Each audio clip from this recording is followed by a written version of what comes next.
I played over 100 hours of Aniimo's closed beta, and I also have 10 years of experience as a free-to-play game designer, so I want to share some thoughts on how Aniimo is gonna monetize. Now, at the end of the day, a lot of this video is gonna be speculation because there was no monetization in the closed beta, which makes sense because all progress from the beta is gonna be wiped out, and they wouldn't want players to make purchases only to then take them away.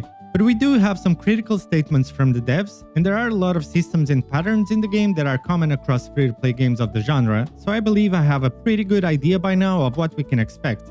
So here's what the devs have pretty much confirmed by now on Aniimo's monetization model.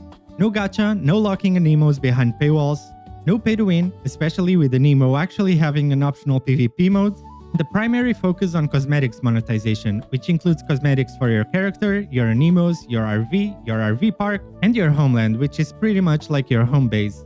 Although in the closed beta all cosmetics were purchasable directly, I wouldn't be surprised if we do eventually get cosmetics gacha as well.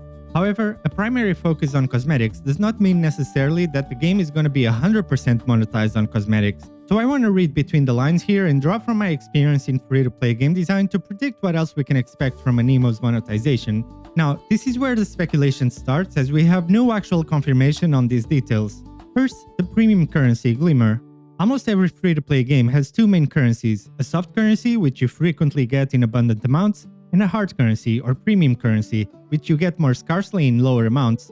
Sometimes there are other secondary currencies, but these two are often the core. In Aniimo, the soft currency would be the credits, which I found myself having more than I knew what to do with, and is used to purchase common gameplay resources like Anipods, the objects you use to capture creatures, or XP materials to level up your Aniimo, and a few other things like eggs or temporary food buffs. On the other hand, the premium currency in Aniimo would be the Glimmer, used to purchase special gameplay resources like the best Anipods, or these rare enhancement fruits and orbs that can upgrade your Aniimo stats, change their personalities, or change their forms. But most importantly, Aniimo also has an energy system called Primagy, which automatically refills over time. And Glimmer can also be used to refill this energy. Primagy can then be used to claim additional resources like evolution materials and equipable items for your Aniimo called runes, which give your Aniimos extra stats. If I am correct, then aside from cosmetics, players will also be able to buy Glimmer, which will give them access to more resources than free-to-play players. Not to mention that we might also have an eventual season pass which could give all sorts of gameplay items as well as exclusive cosmetics. But this brings us to the most important question: can the purchase of Glimmer be considered pay-to-win?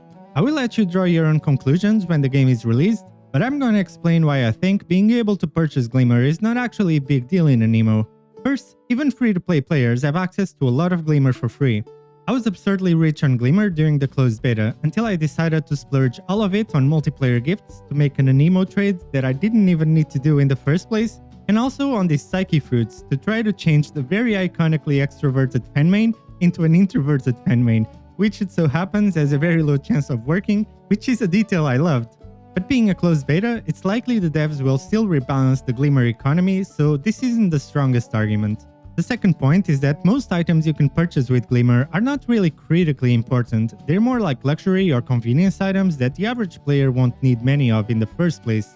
As long as you don't waste them and manage your resources well enough, you should do fine without needing more of it. On this note though, I will definitely be sharing a proper resource management guide closer to release, so that you don't waste your most valuable currencies and items. Assuming any of this speculation is correct in the first place, of course. But this next point is the one I'm most cautious of. Like I said previously, Glimmer can be used to refill your energy system, which you can spend to get these runes that you equip on your Aniimo to give them extra stats. The stats that a rune has are inherently random when you get it, so runes are the ultimate endgame min-maxing item to optimize your Aniimo stats, like crit rate or HP. So basically, if we end up being able to purchase Glimmer, then in theory, a whale will be able to farm more runes more quickly than a free-to-play player, so they will be more likely to get better runes faster as well.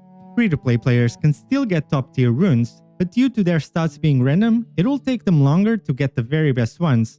However, this is where the Aniimo devs are already one step ahead in preventing this from being pay-to-win.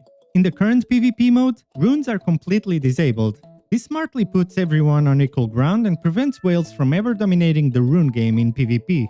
If we ever get runes enabled in PvP modes, however, this is where I would kinda draw the line in calling it pay to win, since whales are more likely to have better runes than most.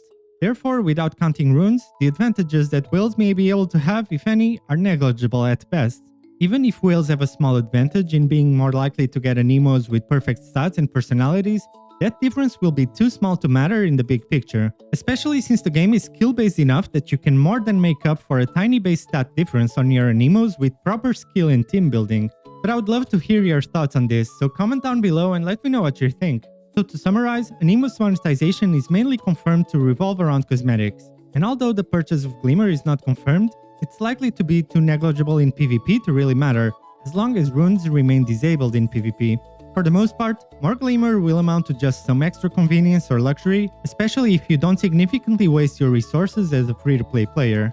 I will definitely be sharing a complete free-to-play resource management guide closer to release, so that you don't waste your valuable currencies and items.